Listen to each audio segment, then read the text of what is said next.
selalu dalam keadaan sehat dan tetap bersemangat.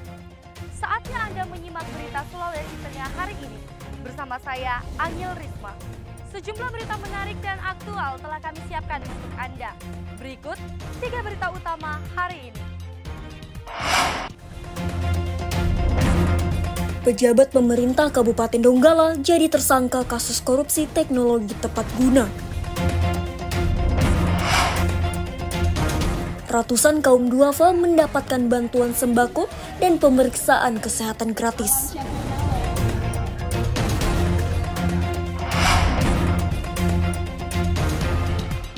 Palang Merah Indonesia Sulawesi Tengah kekurangan stok darah.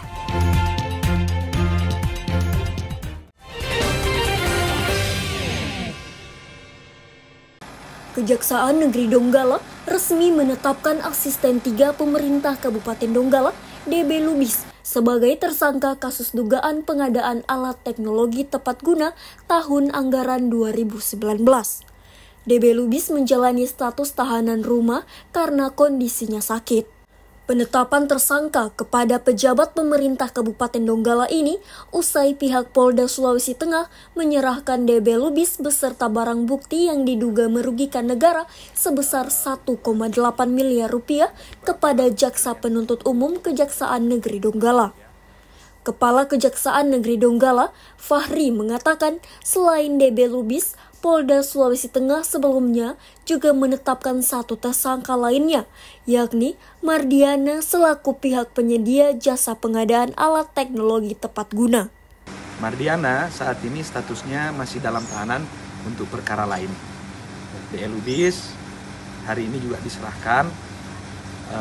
Tadinya teman-teman penuntut umum sudah membuat berita acara bahwa terhadap tersangka itu dimungkinkan untuk dilakukan penahanan. Untuk itu, proses administrasinya adalah tentu saja diperiksa dulu kesehatannya.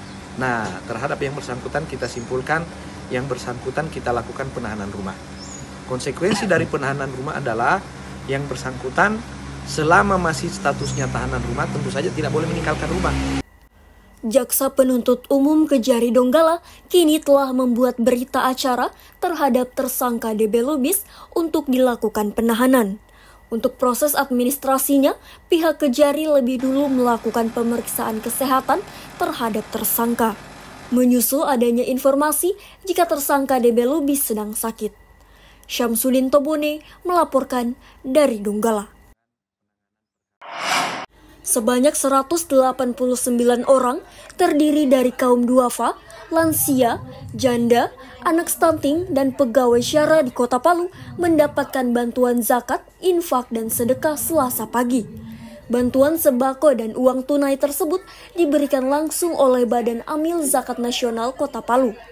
Sembako yang diberikan berupa beras, telur, hingga uang tunai.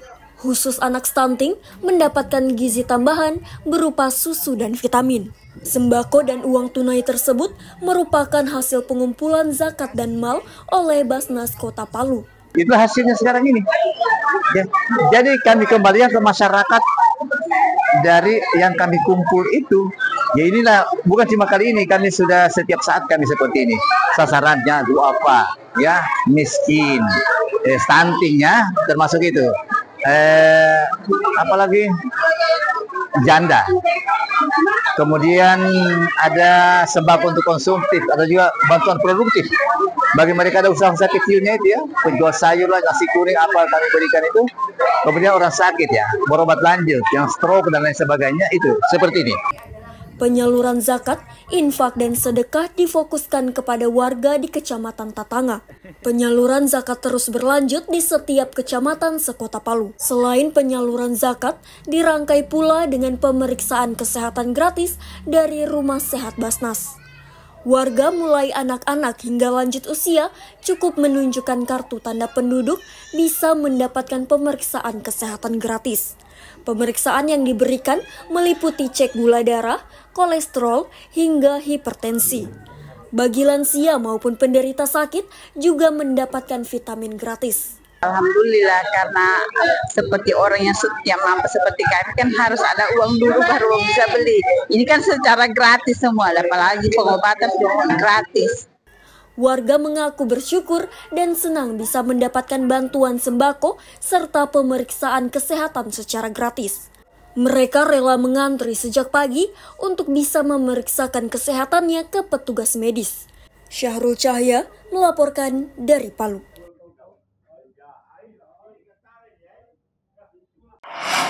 Puluhan ibu-ibu di Kota Palu mengikuti pelatihan cara pengolahan keripik pisang. Mereka dilatih proses pembuatan keripik pisang yang bernilai ekonomis.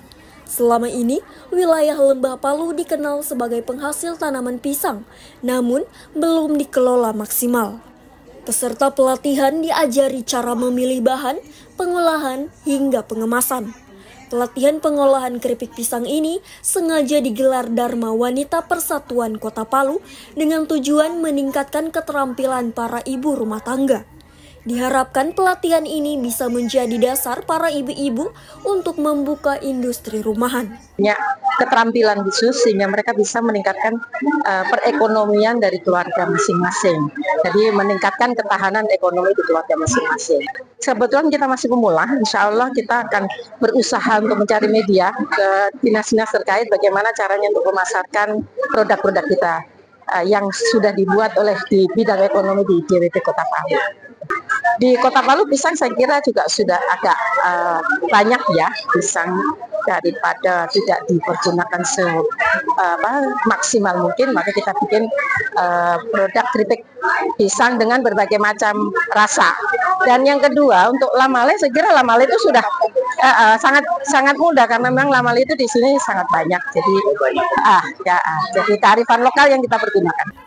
Pisang-pisang tersebut diolah menjadi keripik dengan beraneka rasa, mulai rasa original, coklat, karamel, dan lain-lain. Tekstur yang renyah dan tahan lama jadi target utama pelatihan ini.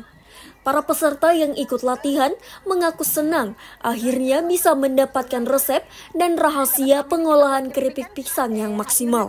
Sangat bagus ya untuk menambah ekonomi dalam rumah tangga, membantu suami dalam segi ekonomi, pendapatan yang tadinya kita hanya mengharap gaji dari suami, tapi dengan adanya pelatihan seperti ini kita bisa membuat kreasi untuk dagang industri home. Pelatihan ini akan berlangsung selama 2 hari. Di hari kedua, pelatihan akan fokus pada pengolahan sambal lamale. Lamale merupakan udang kecil khas Kota Palu.